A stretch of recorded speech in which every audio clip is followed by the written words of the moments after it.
This podcast is supported by Progressive, a leader in RV insurance. RVs are for sharing adventures with family, friends, and even your pets. So if you bring your cats and dogs along for the ride, you'll want Progressive RV insurance. They protect your cats and dogs like family by offering up to $1,000 in optional coverage for vet bills in case of an RV accident, making it a great companion for the responsible pet owner who loves to travel. See Progressive's other benefits and more when you quote RV insurance at Progressive.com today. Progressive Casualty Insurance Company and Affiliates. Pet injuries and additional coverage and subject to policy terms. The Other Side of Midnight. 77 WABC. Local Spotlight. Good morrow, everybody. This is The Other Side of Midnight on 77 WABC. I'm Frank Morano.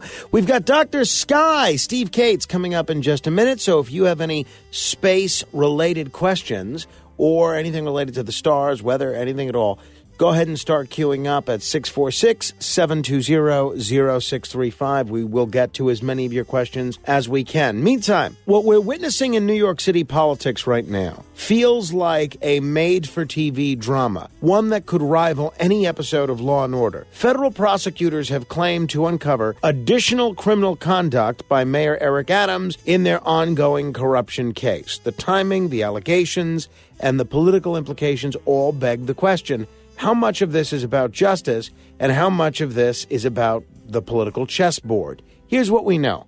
Mayor Adams stands accused of accepting luxury travel perks from Turkish officials in exchange for political favors. Now, the feds say they've uncovered even more crimes, but they're not telling us what those crimes are just yet. Adams, of course, denies everything, maintaining his innocence with the kind of bravado only a New York City mayor can muster. What's fascinating is the chatter about when this could all come to a head. Some are saying that a superseding indictment might drop this week, possibly even during Adams's State of the City address this Thursday.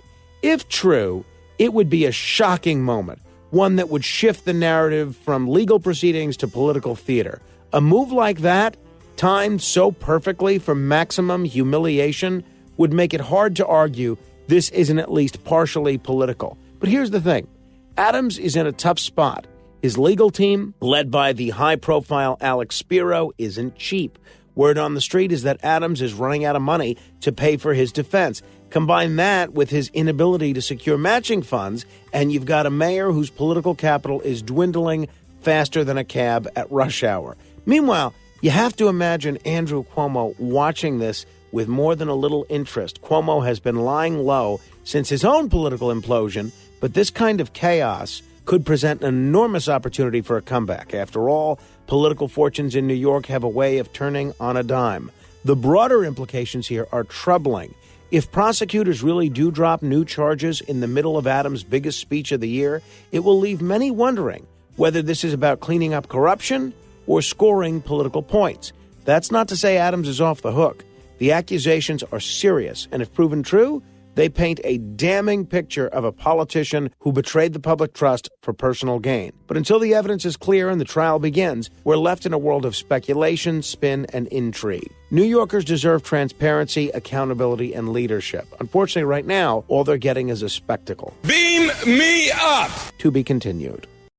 ChatGPT Plus is free for college students through May. Here's the thing. You've got a lot to do between now and then. Studying for finals, writing papers, trying to keep your life on track. And ChatGPT can help with all of it. It can quiz you for your econ exam, make a study guide from your French notes, plan out your meals and study breaks. It can get really specific on how you like to learn. It can even help you come up with ways to stop procrastinating. So from now until summer break, take advantage of all the ways ChatGPT can make your life easier. Restrictions apply. The Other Side of Midnight. 77 WABC. Local Spotlight. Good morrow, everyone. This is The Other Side of Midnight on 77 WABC. I'm Frank Morano. New York City has a new crackdown underway, and it's targeting drivers who obscure their license plates to evade tolls, tickets, and now the controversial congestion pricing fees. While I've made my position on congestion pricing clear, I'm vehemently opposed to it. I'm just as opposed to drivers who skirt the law to avoid paying their fair share. Let's be honest. Covering up your license plate with dirt, plastic, or even something as mundane as a bit of rust isn't just a little New York hustle. It's blatant law breaking, and it's costing the city big. A report from the Citizens Budget Commission found that in 2023 alone, more than $100 million was lost because drivers obscured their plates to dodge tolls and automated enforcement. That's money that could have gone to fixing potholes, maintaining roads, or, dare I say, reducing some of the congestion that's plaguing us all. Now, the city's new rule expands the definition of what counts as an obscured plate and ramps up enforcement.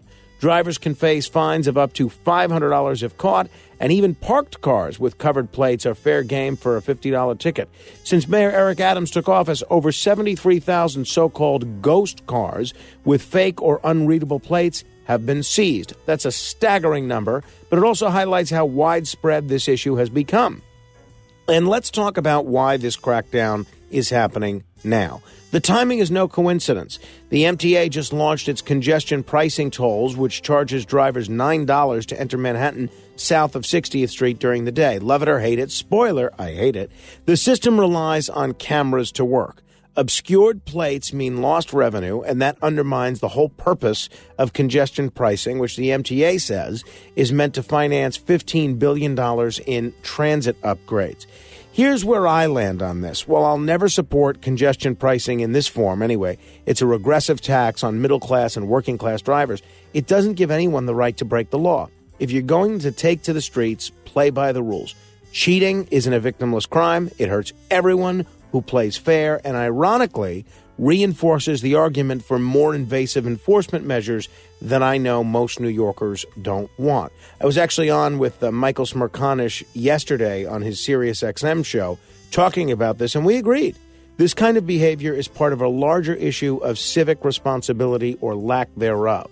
If we allow this culture of cutting corners to thrive, we're not just cheating the system, we're cheating ourselves. So whether you're a fan of congestion pricing or, like me, think it's a misguided policy, let's agree on one thing.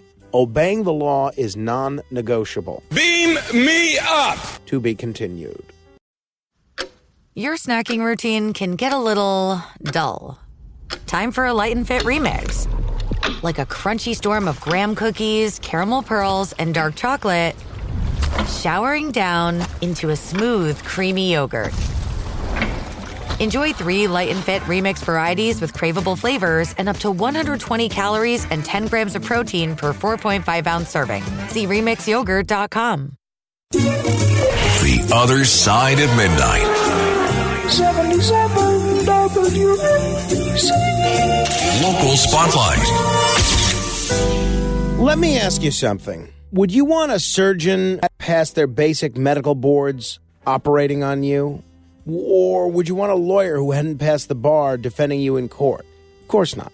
So why on earth is New Jersey now saying it's perfectly fine for teachers, yes, teachers, to skip a basic skills test in reading, writing, and math? That's right. As of January 1st, aspiring teachers in the Garden State no longer need to prove basic literacy or numeracy to earn their certification. Governor Phil Murphy signed this measure into law last June, claiming that these tests were redundant, expensive, and overburdensome. The idea is that ditching the requirement will ease the state's teacher shortage. Now, I understand that there's a teacher shortage nationwide. And yes, we should be doing everything we can to get qualified, passionate educators into classrooms. I, for one, would love to see us start recruiting teachers the way that we recruit basketball players or athletes.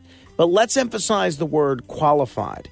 Is it really too much to ask that people teaching our kids know how to read and do math and actually demonstrate that they themselves have mastered those basic skills? Critics, including none other than Elon Musk, have mocked this new law. Musk quipped on social media, "So teachers don't need to know how to read in New Jersey?" Seems like that would make it challenging to teach kids how to read. Now, love him or hate him, the man's got a point. Let's break this down. These tests weren't some cruel, arbitrary barrier. They were a safeguard, a baseline to ensure that teachers are prepared to stand in front of a classroom and do their job. Yes, teaching is about more than just reading and math, but if our teachers can't master those basics, what message are we sending to our students? Lawmakers say the tests were redundant because teachers already take college courses in these subjects, but passing a course and passing a standardized skills test are two different things. One evaluates performance over time. The other confirms readiness at a specific standard. And as for the claim that the tests are overburdensome, I'd argue that there's nothing more burdensome than leaving a generation of students underprepared because their teachers were underqualified. The heart of the matter is this: lowering the bar for educators won't solve our teacher shortage. It will just create new problems that will ripple across generations. We're not just dumbing down our classrooms, we're undermining the very foundation of our education system.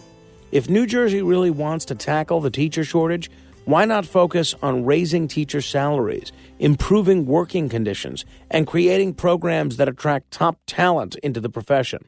Those are meaningful solutions. But simply removing a basic competency test, that's not a solution. It's a shortcut and a dangerous one. Beam me up! To be continued. Mic check. 1, 2. Are we recording? Hi, I'm Michelle Bernstein, an award-winning chef, restaurateur, and mom. I have a lot on my plate, including my psoriatic arthritis symptoms. That's why I was prescribed Cosentyx. It helps me move better.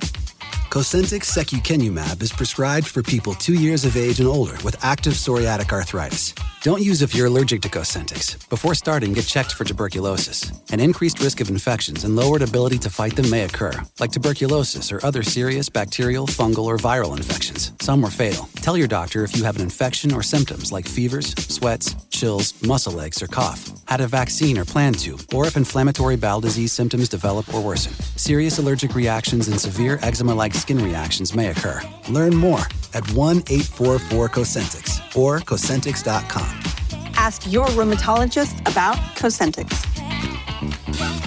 The Other Side of Midnight. 77 WABC. Local Spotlight.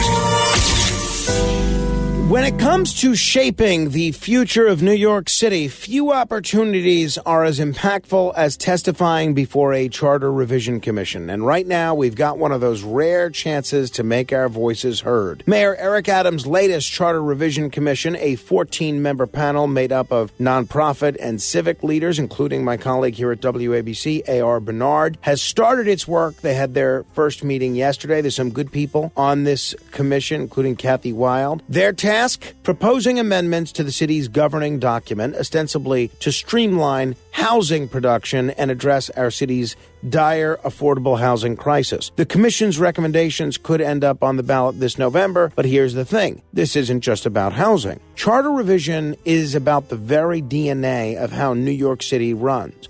This is a chance to rethink, refine, and reshape the rules that govern everything from land use to elections. Over the years, I've testified before every single charter revision commission since 2002, and I'll be testifying before this one as well.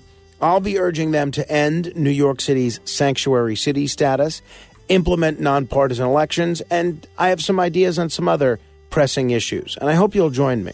Why?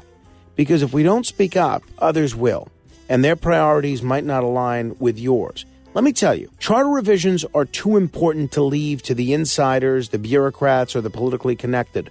This is where we, the people, can bring fresh ideas to the table. Now, housing is undoubtedly critical, especially since that vote to implement City of Yes. But it's not the only issue at stake. This commission could propose sweeping changes to how we handle zoning, land use, and even public input on major decisions. Some ideas being floated include cutting down the time it takes to approve new developments, creating mechanisms for developers to appeal council decisions, and even overriding the tradition of member deference in land use matters. But housing isn't all they'll be considering. Nothing's off the table. And that means you can and should bring your ideas about how to make city government work better. Think about the issues that matter most to you. Is it public safety? Is it ensuring transparency in government? Maybe you've got a bold idea for making our elections more inclusive or our infrastructure more resilient. Whatever it is, now's the time to put it forward. The first public hearing is happening on February 11th in downtown Brooklyn, with another on February 24th in Long Island City. Show up, speak out, Even if you can't attend in person, submit your testimony online. I'm going to be there. Hopefully I'll see you. I get it. Life's busy, and it's easy to think someone else will take care of it. But trust me, the people who show up and testify are the ones who shape the conversation. This is your chance to weigh in on the rules that will define the future of our city. Beam me up! To be continued.